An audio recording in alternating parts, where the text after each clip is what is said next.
کیا کوئی انسان اللہ کے شعائر اور مقدسات کی توہین کر کے سکون سے جی سکتا ہے؟ زمانہ قدیم اس بات کا گواہ ہے کہ جس نے بھی حد سے تجاوز کی، قدرت کا فیصلہ اس کے لیے ایسا عبرتناک ہوا جو رہتی دنیا کے لیے مثال بن گیا۔ معزز سامعین، آج ہم آپ کے سامنے ایسا سچا واقعہ رکھیں گے جو آپ کے رونگٹے کھڑے کر دے گا۔ ایک ایسے امیر گھرانے کے فرد کی کہانی کہ جس نے اللہ کی مقدسات کی توہین کی اور پورے گھر کا سکون غارت ہو گیا، اور پھر قربان جائیں اپنے رب ذوالجلال پر کہ اس کی رحمت اتنی وسیع ہے کہ اس نے اس گستاخ کو، اس کے پورے گھرانے کو اسلام کے دامن میں پناہ دی۔ یہ دو بندے ہیں جنہوں نے بابری مسجد میں سب سے پہلے حملہ کیا تھا، جو سب سے پہلے گنبد پر چڑھے تھے، جنہوں نے سب سے پہلی کدال چلائی تھی۔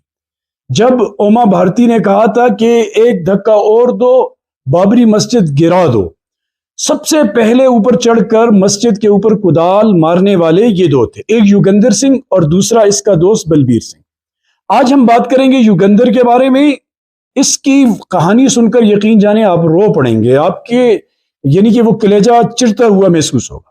اور کل اس کے دوست کی کہانی کریں گے، وہاں بھی آپ کو عجیب قسم کے مناظر دیکھنے کو ملیں گے۔ یوگندر سنگھ نے جب بابری مسجد کے اوپر حملہ کیا اور مسجد توڑ دی، سارے لوگ مل کر شیو سینا نے مسجد کی اینٹ سے اینٹ بجا دی۔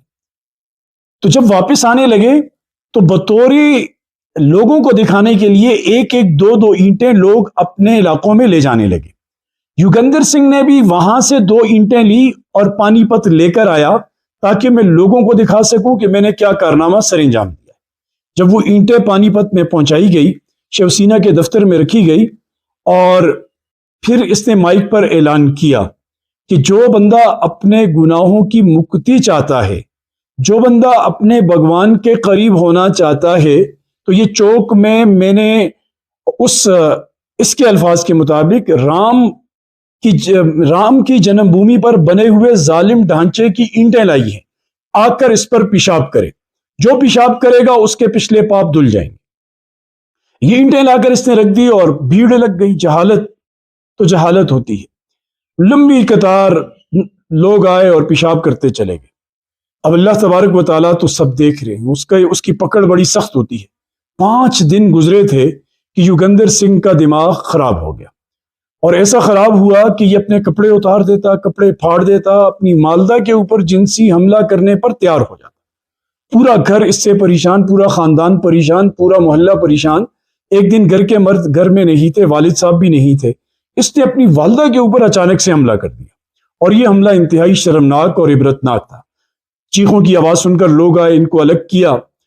اب پریشانی، اس کے والد نے بہت علاج کرائے، ڈاکٹروں کے پاس، حکیموں کے پاس، اپنے پنڈتوں کے پاس لے کر گئے، اپنے جو مجاور ہیں ان کے پاس لے کر گئے، لیکن کچھ بھی نہ ہوا۔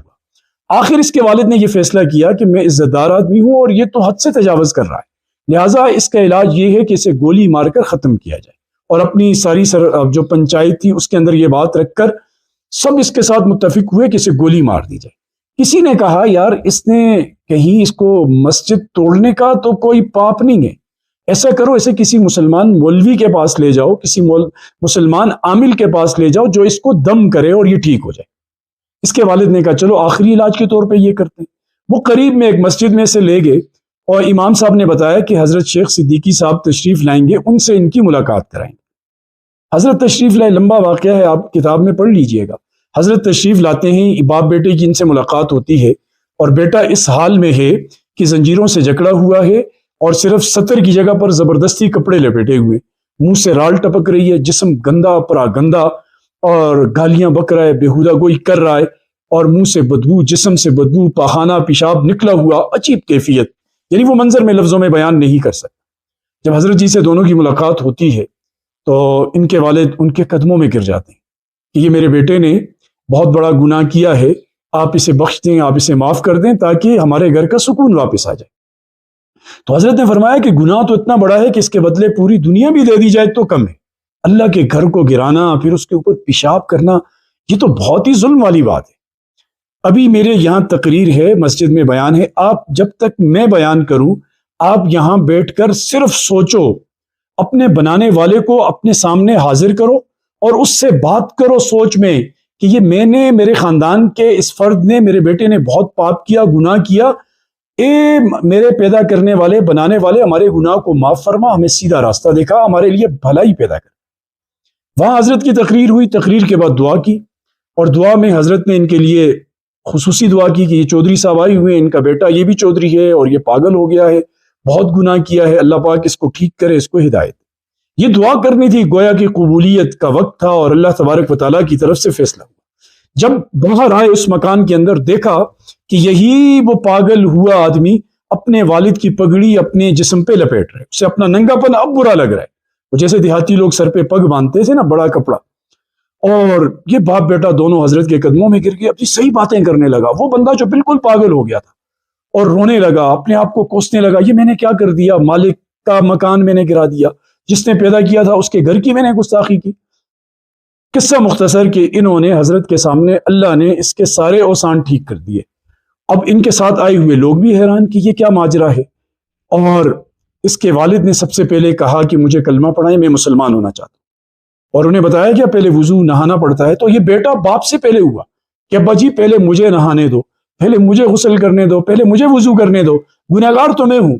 بیٹے نے پہلے کیا، باپ نے بعد میں، دونوں کو لے گئے مسجد میں، حضرت جی نے انہیں کلمہ پڑھایا، باپ کا نام عثمان رکھا، بیٹے کا نام عمر رکھا، اور پھر بیٹے کو 4 ماہ کے لیے تبلیغ میں بھیج دیا کہ جا کر دین سیکھے، یا 40 دن کے لیے۔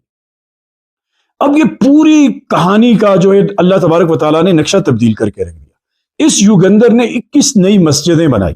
اس نے اپنے دوست کے ساتھ، جس کے واقعے کے اوپر ہم انشاءاللہ کل گفتگو کریں گے، 67 مسجدیں واہ گزار کی۔ 35 مسجدیں دونوں نے مل کر نئی بنائی، 67 مسجدیں جو قبضے میں تھی ہندوؤں کے، سکھوں کی، جنہوں نے اس کو اپنا چوپال بنا رکھا تھا، مسجدیں ویران بیابان تھی، وہاں کوئی نماز نہیں پڑھ سکتا تھا، انہوں نے واگزار کر کے وہاں نماز پڑھنی شروع کی۔